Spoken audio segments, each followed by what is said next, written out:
అందరికీ నమస్కారం. రాజమహేంద్రవరంలో ఈ నెల 3వ తారీఖున మెడికో ప్రియాంక యాక్సిడెంట్కి గురైంది. మన అందరికీ తెలుసు. వాస్తవానికి కొద్దిగా ఆలస్యంగా వెలుగులోకి వచ్చినప్పటికీ కూడా గత 2-3 రోజులుగా ఇది సోషల్ మీడియాలో కావచ్చు తీవ్ర చర్చనీయాంశంగా మారింది.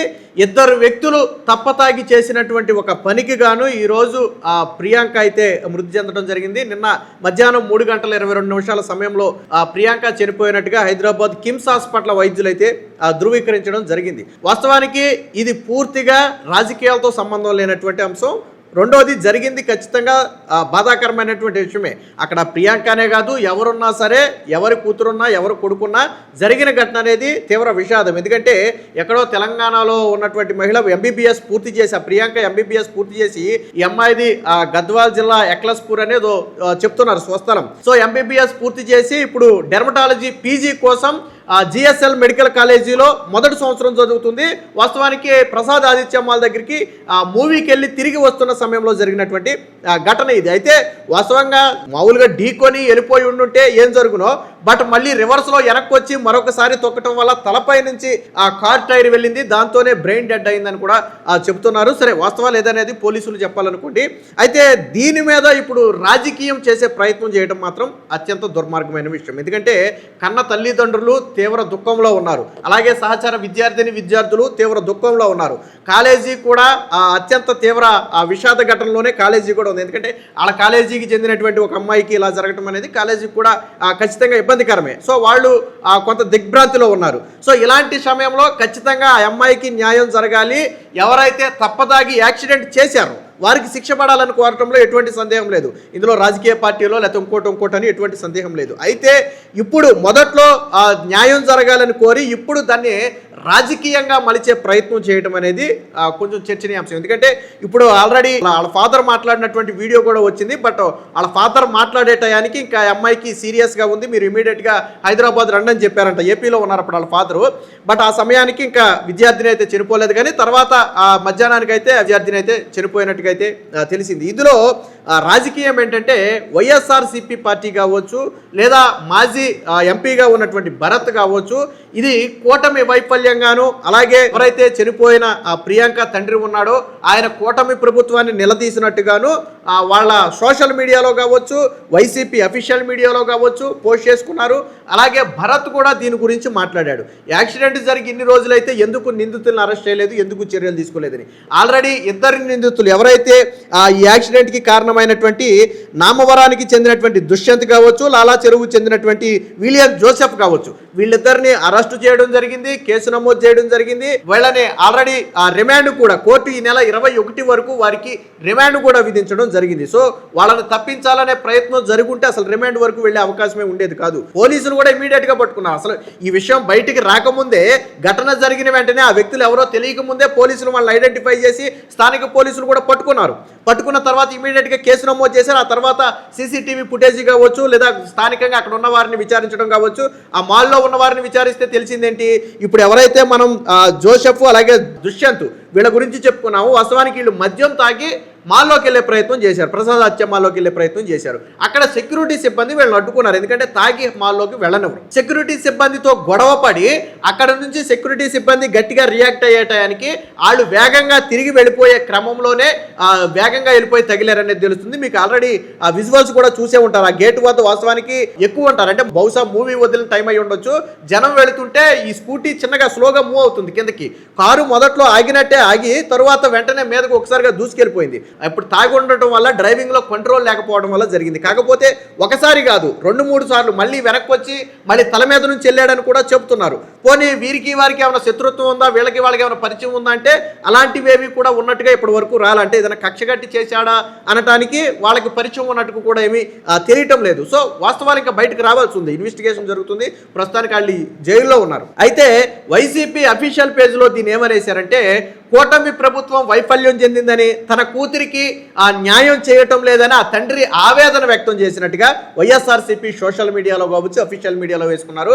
అలాగే భరత్ కూడా రాజమండ్రి మాజీ ఎంపీగా ఉన్నటువంటి ఆ భరత్ కూడా దీని మీద మాట్లాడటం అయితే జరిగింది. కానీ వాస్తవం ఏంటంటే తరువాత అంటే ఆ తండ్రి కూడా మాట్లాడుతూ చెప్పాడు, వాస్తవానికి నేను హైదరాబాద్లో ఉండాలి, నా కూతురు చావు బతుకుల మధ్య ఉంది, కానీ నా కూతురికి ఈ ఘటనకు ఈ పరిస్థితికి కారణమైనటువంటి వ్యక్తులు తప్పించుకోకూడదు, కేసు ఇన్వెస్టిగేషన్ ఎలా జరుగుతుందో తెలుసుకుందామనే నేను ఇక్కడ రాజమండ్రి రావడం కూడా జరిగిందని చెప్పి ఆయన తండ్రి కూడా చెప్పారు. అప్పటికి కూతురు చావు బతుకుల మధ్య ఉన్నమాట వాస్తవం. అప్పుడు అంటే కొన్ని మీడియా సంస్థలు అంటే సాక్షి, వాళ్ళు మీడియా సంస్థల పేరు చెప్పలేదులే కానీ సాక్షిలో ఇది కూటమి ప్రభుత్వ వైఫల్యంగా చెప్పారు. వాస్తవానికి మీరు ఒకసారి గమనిస్తే ఇది మీడియాలో హైలైట్ అవ్వటానికంటే ముందే చంద్రబాబు గారు దీని మీద సీరియస్ అయ్యారు. 3-4 రోజుల ముందే చంద్రబాబు గారు సీరియస్ అయ్యారు. నిందితులు ఎంతటి వ్యక్తులైనా వదిలిపెట్టొద్దు, కఠినంగా శిక్షించాలని చెప్పి ఆయన మాట్లాడారు. నారా లోకేష్ గారు దీని మీద స్పందించారు.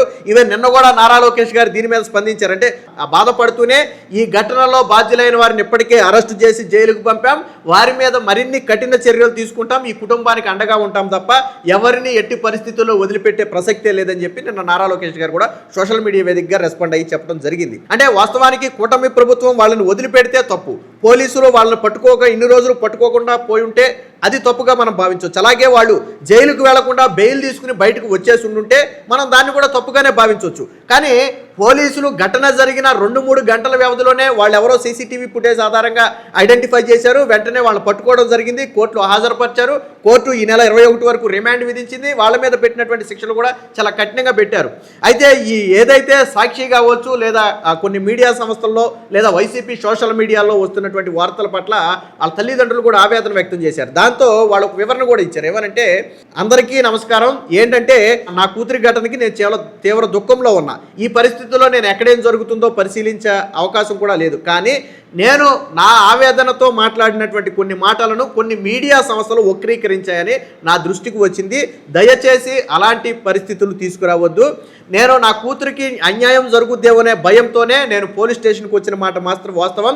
తరువాత హోంమంత్రి అనిత గారు ఇచ్చినటువంటి హామీ కావచ్చు, పోలీస్ స్టేషన్లో కూర్చుంటే అధికారులు నాకు పాయింట్ టు పాయింట్ వివరించిన విధానం కావచ్చు, వాళ్ళ మీద పెట్టిన సెక్షన్లు ఏంటి, ఎన్ని రోజులు జైలు శిక్ష పడే అవకాశం ఉంది, ఎప్పుడు ఛార్జ్ షీట్ వేయబోతున్నారు, ఇలాంటి అన్ని వివరాలను కూడా పూర్తిగా పూసగుచ్చినట్టుగా నాకు వివరించిన తరువాత 100కు 100% నా కూతురికి న్యాయం జరుగుతుంది, ఆ దోషులకు శిక్ష పడుతుంది అనే నమ్మకం ఈ ప్రభుత్వం మీద, పోలీసు వ్యవస్థ మీద ఏర్పడింది. అందులో ఎటువంటి సందేహం లేదు. దయచేసి నా మాటలను వక్రీకరించి రాజకీయాల్లోకి దీన్ని ఎట్టి పరిస్థితులను లాగొద్దు. మీరు కావాలంటే నాకు సపోర్ట్ చేయండి, తప్పులేదు. కానీ నా కూతురికి న్యాయం జరగాలని కోరుకోండి, తప్పులేదు. కానీ దీన్ని రాజకీయాల్లోకి లాగే ప్రయత్నం చేయొద్దు. ప్రభుత్వం తరపున 100కు 200% వాళ్ళు తీసుకుంటున్నటువంటి చర్యల పట్ల ఒక తండ్రిగా నేను సంతోషంగా ఉన్నాను. నేను ఇప్పుడే పోలీసులతో మాట్లాడి బయటకు వచ్చాను. వెంటనే నా కూతురికి బాగాలేదని ఫోన్ వచ్చింది. నేను ఇప్పుడు వెంటనే హైదరాబాద్ కూడా బయలుదేరి వెళ్ళిపోతున్నాను. ఎలా ఉంటుందేంటో తెలియదు. కాబట్టి దీన్ని ఇక్కడతో వదిలేయండి. నా కూతురికి న్యాయం జరుగుతుందని పోలీసులతో మాట్లాడిన తర్వాత నాకు అర్థమైంది. వాళ్ళు తీసుకున్నటువంటి యాక్షన్ పట్ల నేను సంతృప్తిగా ఉన్నానని చెప్పి స్వయంగా ఆయన మాట్లాడాడు. ఒకసారి ఆయన మాటలు కూడా మీరు వినండి. సిఏ గారికి, ఎస్పీ గారికి, డిఎస్పీ గారికి వీళ్ళందరినీ కలిసిన తర్వాత నిజంగా వీళ్ళందరికీ చేతులెత్తి మొక్కుతున్నాను. నేను ఇక్కడ మేము వచ్చిన తర్వాత మేము అనుకున్నది ఏంటి, ఇక్కడికి వచ్చిన తర్వాత ఏంటి అనేది మేము రియలైజ్ అయ్యాము. మాటలన్నీ కొన్ని వక్రీకరించినట్టు, ఏదో ఒక ఛానల్ వక్రీకరించినట్టుగా మాకు తెలిసింది. దయచేసి మాపై దయ ఉంచి ఏ ఛానల్ వాళ్ళైనా కానీ మా బాధను వ్యక్తపరుస్తున్నాము, దాన్ని రాజకీయంగా చేయొద్దండి, మాకు ఇబ్బంది కలిగించొద్దండి. మాకు న్యాయము జరుగుతుందని మీరందరూ అండగా నిలిచి చేస్తున్నది నిజంగా మాకు సంతోషము. కానీ కొన్ని విషయాలని వక్రీకరించి మళ్ళీ మా మనోవేదనకి గురి అయ్యేటట్టుగా చేయొద్దండి. దయచేసి వాళ్ళకి చేతులెచ్చి నమస్కారం చేస్తున్నాను. అలాగే ఇక్కడికి వచ్చిన తర్వాత ఏ పాయింట్ ఆఫ్ వ్యూలో దర్యాప్తు జరుగుతుంది, వాస్తవంగా మా అమ్మాయి క్రిటికల్ పరిస్థితిలో ఉంది, ఆమెకి ఏదన్నా జరగరాంది జరిగితే, మరణం సంభవిస్తే ఎవరైతే యాక్సిడెంట్ చేశారో వాళ్ళకి శిక్ష పడుతుందా, లేకపోతే ఇంకేమైనా ఇన్ఫ్లుయెన్స్ ఉపయోగించి తప్పించుకుంటారా అని కొన్ని సందేహాలతో మేము ఇక్కడికి వచ్చాం. వాస్తవానికి ఇక్కడికి వచ్చిన తర్వాత మాకు తెలిసింది ఏంటంటే, పోలీసు వాళ్ళు చేసిన ఎంక్వైరీ పాయింట్ టు పాయింట్ వాళ్ళు చెప్పడము, ప్రతిదీ వాళ్ళు నోట్ చేసుకోవడము, ప్రతిదీ వాళ్ళు రికార్డ్ చేయడము, అలాగే ఫుటేజెస్ తీసి పెట్టడము, దాన్ని క్లియర్ గా వివరంగా మాకు అర్థమయ్యేలా చెప్పి ఏం జరుగుతుంది, ఏం చేయబోతున్నారు అదంతా విన్న తర్వాత మాకు నిజంగా సాటిస్ఫై అయింది. చాలా అద్భుతంగా వాళ్ళు ఎంక్వైరీ చేశారు. ఖచ్చితంగా అంతకుడు తప్పించుకునే మార్గమే లేదు, అలా చేశారు. వాళ్ళు గట్టి హామీ కూడా ఇచ్చారు. మాకు చాలా సాటిస్ఫై అయ్యాం మేము. వాళ్ళు ఫర్దర్ గా కూడా మీకు అండగా ఉండి నిందితులు ఎక్కడ తప్పించుకోకుండా ఖచ్చితంగా శిక్ష పడే నిజంగా వాళ్ళు హామీ ఇచ్చారు. కాబట్టి మేము మా సందేహాలు ఇప్పుడు నివృత్తి అయినాయి. కాబట్టి చాలా సంతోషము. సో విన్నారు కదా, ఆయన చేతులెత్తి మొక్కి చెప్పింది ఏంటి, నేను బాధలో మాట్లాడినటువంటి మాటలను రాజకీయంగా వాడుకోవద్దు. నా కూతురికి న్యాయం జరగాలని కోరుకున్న మాట వాస్తవమే. కానీ కూటమి ప్రభుత్వం నిర్లక్ష్యంగా వ్యవహరించింది, పోలీసులు నిర్లక్ష్యంగా వ్యవహరించారు, లేకపోతే ఏదో దోషులను వదిలేసే ప్రయత్నం జరుగుతుంది, ఇలాంటివన్నీ కూడా వక్రీకరించి రాయొద్దు. సో ఒక తండ్రిగా బాధతో మాట్లాడిన మాటలు అవి. కూటమి ప్రభుత్వం అలాగే పోలీసులు హోంమంత్రి గారుతో మాట్లాడిన తర్వాత చాలా స్పష్టమైన హామీ ఇచ్చారు.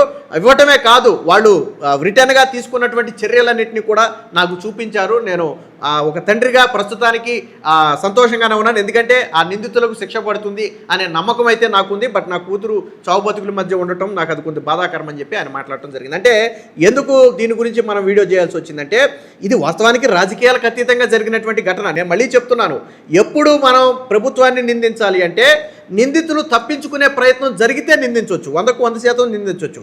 నిందితులను పట్టుకోవడంలో ఆలస్యం జరిగినా, లేదా వాళ్ళకి శిక్ష వేయడంలో ఆలస్యం జరిగినా, లేదా కోర్టులో వాళ్ళకి జైలుకు పంపకుండా బయటకు వచ్చేసినా వీళ్ళేదో రాజకీయం చేస్తున్నారేమోలే, పలుకుబడో ఇన్ఫ్లుయెన్స్ ఉపయోగిస్తున్నారేమో అనే భావన రావచ్చు. కానీ ఇక్కడ మనం మాట్లాడుకున్న ఏదీ జరగల. వాళ్ళకి ఈ నెల 21 వరకు రిమాండ్ విధించారు. ఆ తర్వాత కోర్టులో ఏం వాదిస్తారో పోలీసులు తెలియదు. రిమాండ్ 100% ఎక్స్టెండ్ అవుతుంది. ఎందుకంటే ఇప్పుడు ప్రియాంక కూడా చనిపోయింది కాబట్టి ఖచ్చితంగా అది మర్డర్ కేసు కిందగా మరి మారుస్తారా ఎలాగనేది మనకు తెలియదు.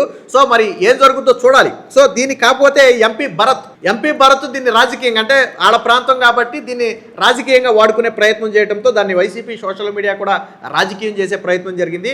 సో ఇలాంటి ఘటనలు అంటే ఇప్పుడు ఆ తండ్రి వివరణ ఇవ్వకపోతే చాలామంది ఏమనుకుంటారంటే నిజంగానే కూటమి ప్రభుత్వం స్పందించలేదేమో, వాళ్ళకి న్యాయం జరగట్లేదేమో అనే భావన కలుగుతుంది. కానీ ఈరోజు మొదటగా స్పందించింది చంద్రబాబు గారు, ఆ తర్వాత హోంమంత్రి గారు స్పందించారు. నిందితులను పట్టుకోవడం నుంచి రిమాండ్కు పంపడం వరకు క్విక్ యాక్షన్ తీసుకున్నారు. ఎక్కడా కూడా డిలే జరగలేదు అంటే వెంటనే స్పందించారు. నిజంగా ఇన్ఫ్లుయెన్సో పలుకుబడో ఉపయోగిస్తే వాళ్ళు దొరికేవాళ్ళు కాదు. లేదా ఇప్పుడు వైసీపీ నాయకులు ఉన్నారు, వాళ్ళు పారిపోతే ఈ రోజు వరకు దొరికారా? మహిళా ఎస్ఐ దాడి చేసిన చింతాడ 9 రోజులు పారిపోయి 10వ రోజు దొరికాడు ఆయన.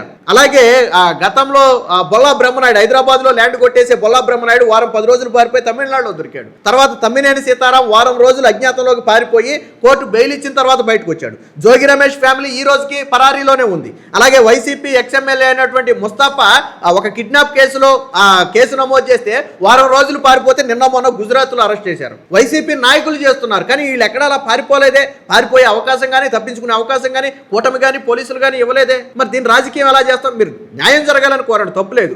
లేదు ఆ వ్యక్తికి పడిన శిక్ష చాలదు, ఇంకా కఠిన శిక్ష పడాలని కోరండి, తప్పులేదు, అది తప్పులేదు. కానీ దీన్ని ఒక మహిళ చనిపోయి పుట్టడు దుఃఖంలో ఉంటే దాన్ని రాజకీయం చేసే ప్రయత్నం చేయడం మాత్రం ఖచ్చితంగా తప్పు. ఆ తండ్రి ఇచ్చిన వివరణ తరువాత ఇప్పుడు వైసీపీ చేస్తున్నటువంటి రాజకీయాలు మరొకసారి బయటపడ్డాయి. వాళ్ళ తండ్రి లాగానే అందరికీ చేతులు జోడించి చెప్పేది ఏంటంటే ఆ న్యాయం జరగాలని కోరుకోండి, అంతే తప్ప దీన్ని రాజకీయంలోకి లాగి ఆ రాజకీయ లబ్ధి పొందాలని ప్రయత్నం చేయడం మాత్రం ఖచ్చితంగా తప్పే. ఈరోజు రాజమహేంద్రవరమే కాదు, రాష్ట్రం మొత్తం కూడా ఒక తెలంగాణ అమ్మాయి అయినప్పటికీ కూడా మన దగ్గరకు వచ్చినప్పుడు ఖచ్చితంగా మన బాధ్యత మన ప్రాంతంలో జరిగింది కాబట్టి అని చెప్పి వాళ్ళంతా కూడా కొంత కన్నీరు మున్నీరు అవుతున్నటువంటి పరిస్థితి. సో ఇప్పుడు వైసీపీ చేస్తున్నటువంటి రాజకీయాన్ని మీరు ఎలా చూస్తారు, అలాగే వీడియో ఎలా ఉందనేది కామెంట్ రూపంలో తెలియజేయండి.